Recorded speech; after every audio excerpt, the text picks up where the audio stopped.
Hello. The topics in the previous session got lengthy, so I had to split the timeline section into two parts. That part was really long and I hope you watched it. Guys, make sure to watch that previous session. There are some really important points that you'll realize later when editing. In this session, I want to talk to you about the toolbar section, cuts, and the tool section itself, along with the tools. Alright, I'll go over this part again. If you want to delete these sections, or as we say, remove the gaps, right-click and select Ripple Delete. I think in the previous session, I mistakenly said reply, but it's Ripple Delete. When I use Ripple Delete, it removes it for me. If I want to delete the whole thing, I go to Sequence. I'll cut a part of it. Here it cut it for me, or I can delete this. Here it got deleted for me. Okay? Or for example, I close this. If you click directly on the timeline menu, it does the same thing for you and it works fine.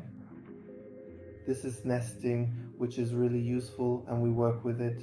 Sometimes you have a lot of layers or your sequences are separate, so you merge or nest them and then you can work with them.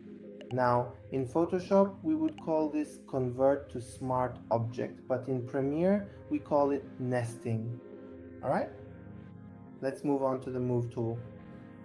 The Move tool is for moving things around. Okay? Now I'm going to move these a little bit so you can see it completely. Here you can see it fully. Look, I moved these around.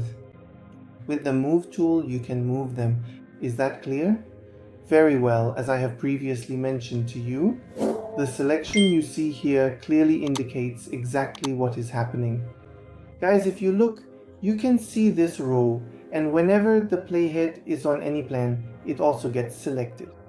If you haven't watched the previous session, pay attention in this session. When selection follow playhead is enabled, this will happen for you. Then why doesn't it show the next frame? Because the via where you've placed your footage in each frame needs to be enabled. We discussed this thoroughly in the previous session. Now, I use the Move tool to move things around, and its shortcut key is V. For cutting, which is actually the razor tool, or in other words, the cut tool, its shortcut key is C. When I press C, my tool switches to cut. I can use cut to make cuts. With Move, I move things around, and you always have your hand either on C or on V to switch to move and move things around. Okay? So C switches to the cut tool, V switches to the selection tool, which lets you cut wherever you want. Let me mention something here, guys. When you press C and V, only these tools switch. To cut, you need to hold your mouse and click. Simply delete the clip based on the exact point where you would like to make your cut, okay? Alright guys, there's also something we call trim. What does this trim do? For example, instead of manually pressing the C key on your keyboard here and performing a standard cut or deleting this part, you can utilize the position of your playhead to completely cut the selected section. This specific technique is what we call this part trimming. Okay? Alright, that sounds good to me. If I press and hold down the Control key, you will notice that this red part turns yellow.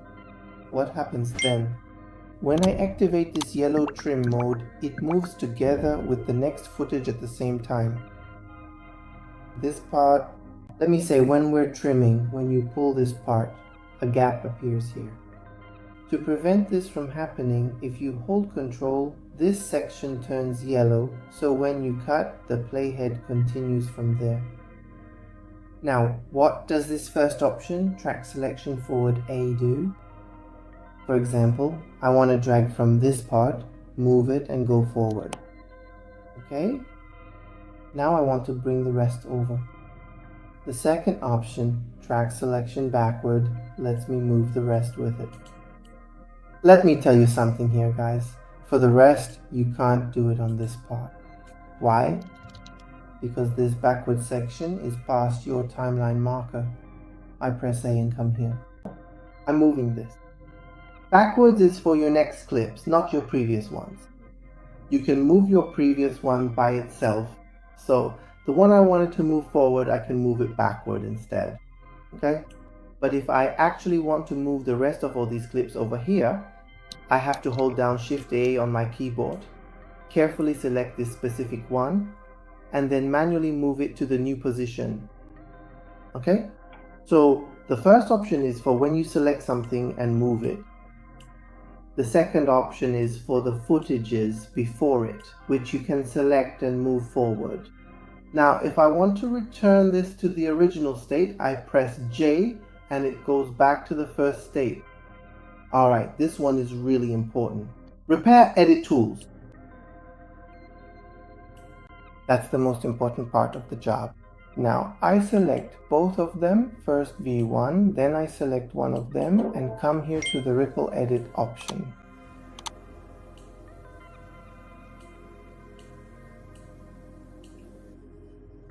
We can see it. I reduced it, you see them moving together. Now I come and reduce this one. Let's check it again. I select this one. As you can see, the rest of the clips are moving along with it. When you select this one, the rest of the clips should move along with it as well. Alright, let's move on to the second option, the rolling edit tool. Look closely, you see, it is actually trimming or adding frames directly from the previous clip itself. Just watch how it works. Do you see?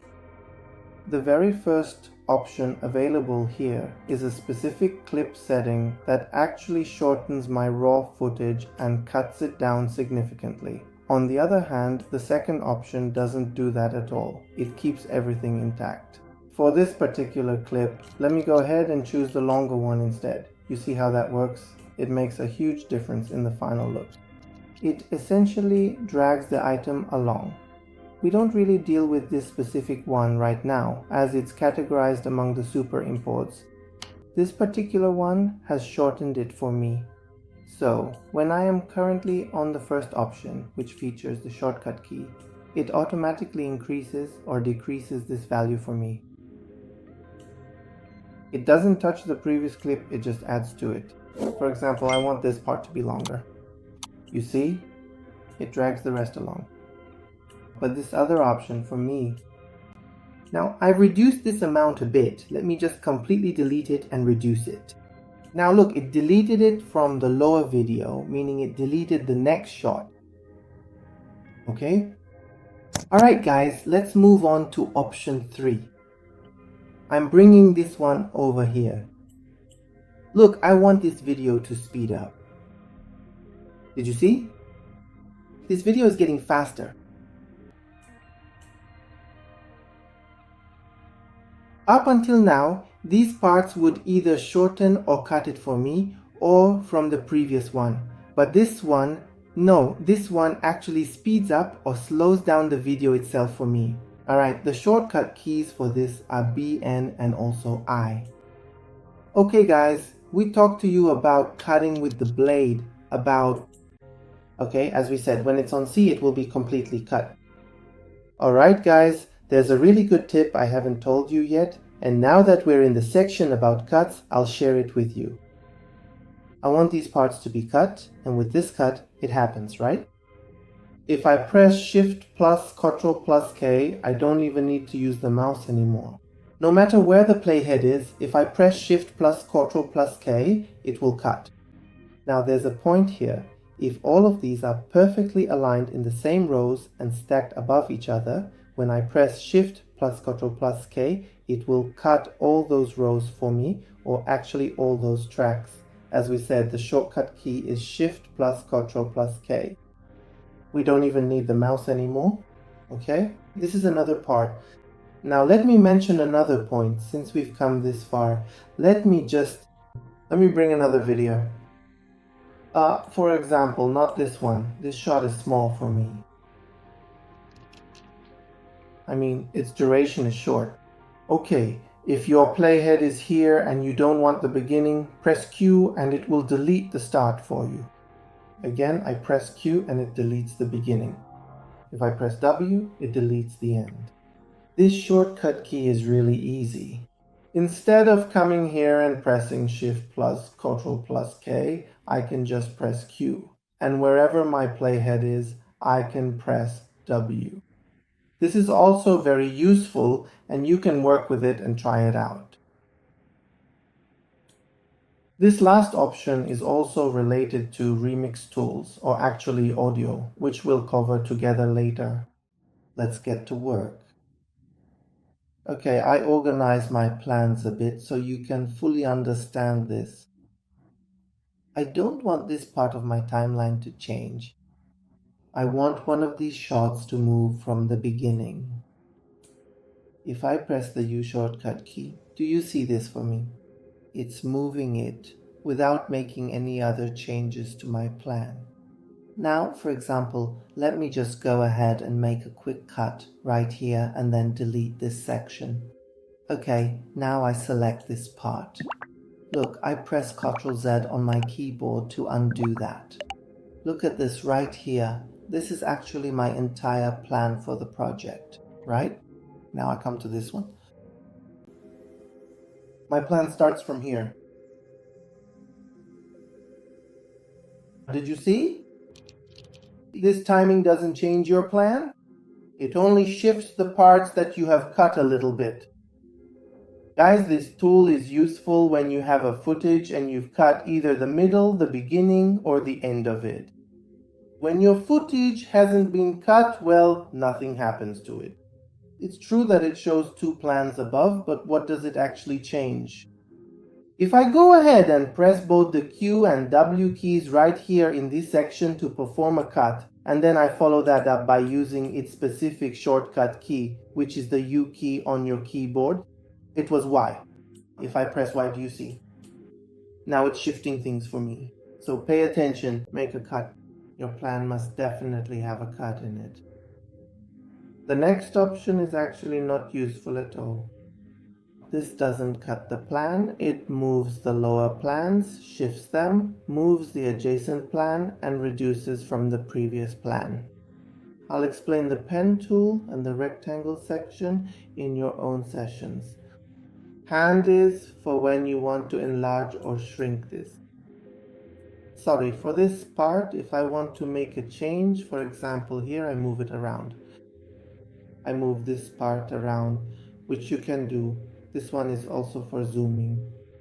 This section is for typing, which I'll explain to you fully when we get to typing, and I'll talk to you about it. At this point, you are fully capable of performing a comprehensive and highly sophisticated professional edit.